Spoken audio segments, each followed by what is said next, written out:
Ladies and gentlemen, when I first wrote Civilization and its Discontents nearly a century ago, I sought to explain why the progress of humankind, its science, its technology, its morality had not freed it from suffering.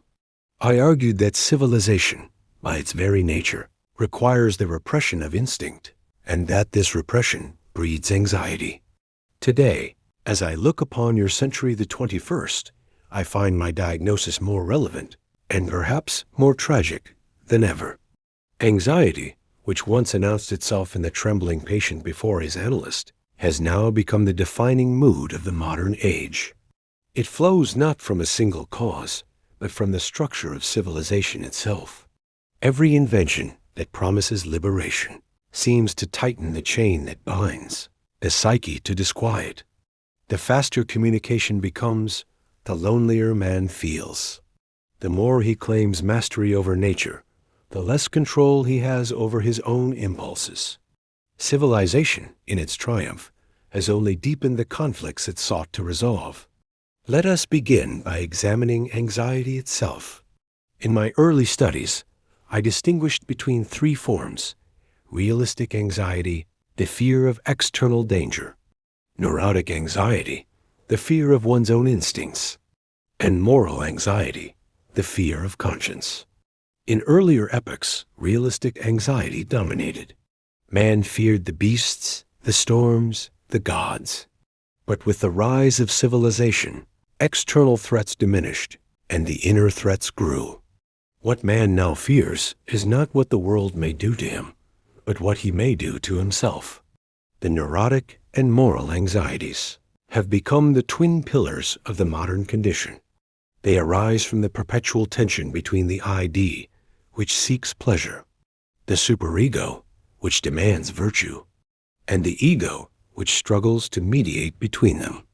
Civilization magnifies this conflict by imposing ever more prohibitions on instinctual life. It is built upon the renunciation of the drives, the sexual, the aggressive, the narcissistic. Yet these drives do not vanish when repressed.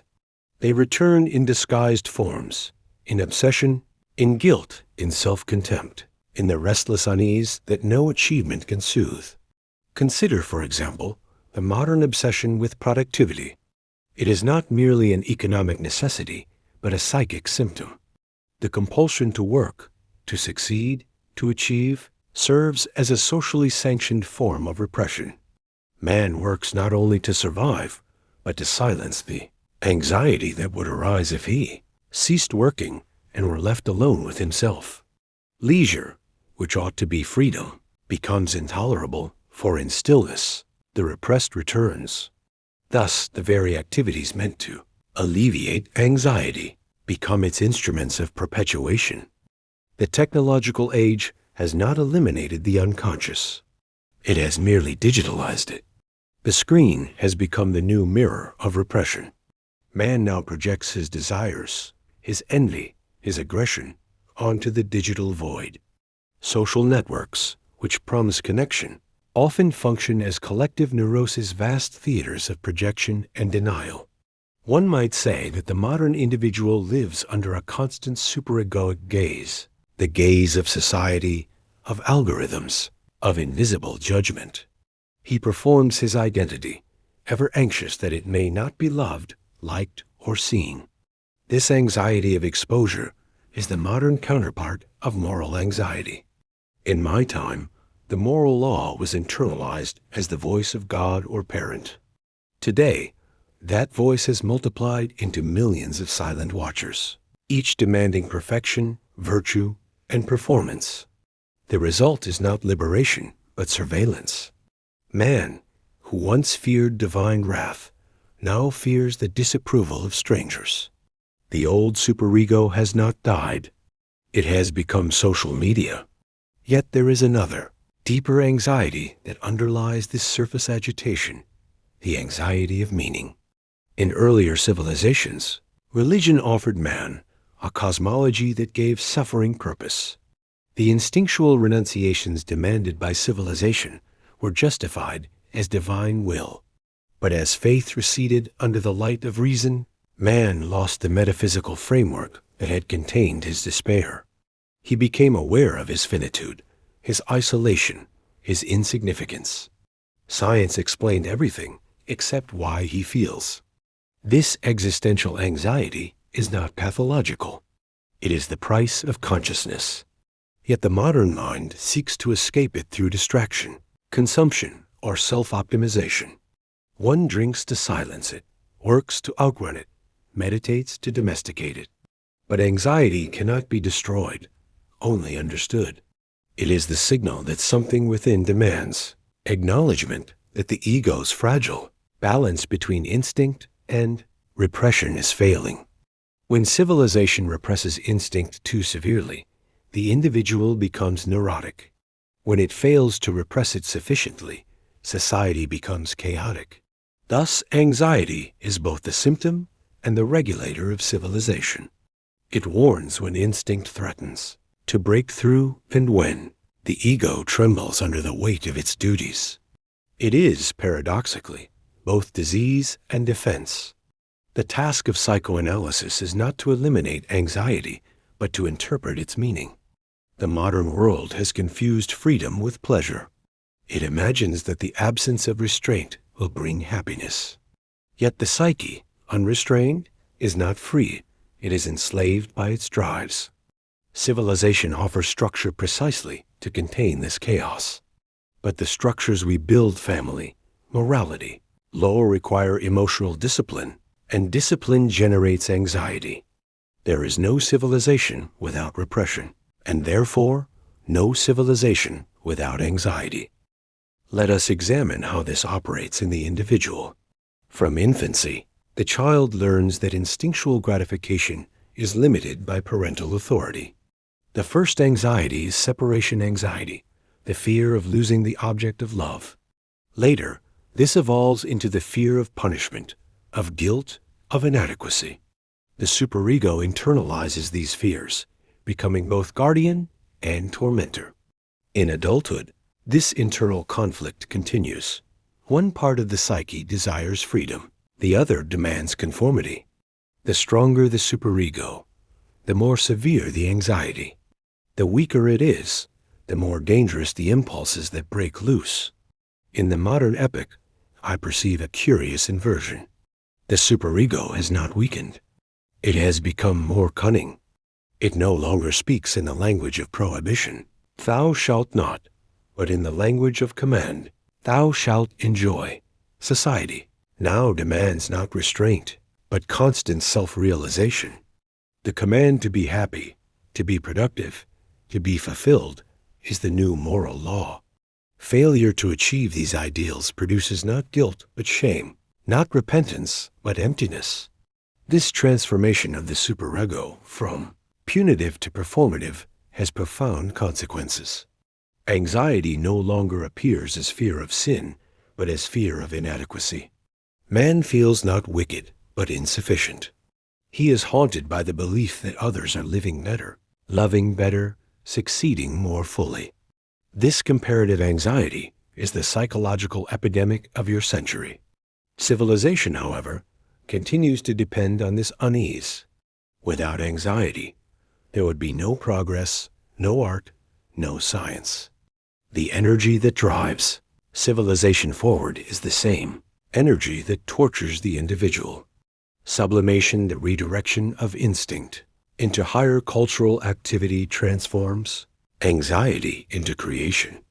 The artist paints to master his inner chaos. The scientist experiments to impose order upon uncertainty. Thus, anxiety, when understood, becomes a creative force. But when misunderstood or denied, it becomes destructive. The masses, unable to sublimate, seek relief in collective illusions. Nationalism, fanaticism, and ideological rage are but displacements of individual anxiety into group identity.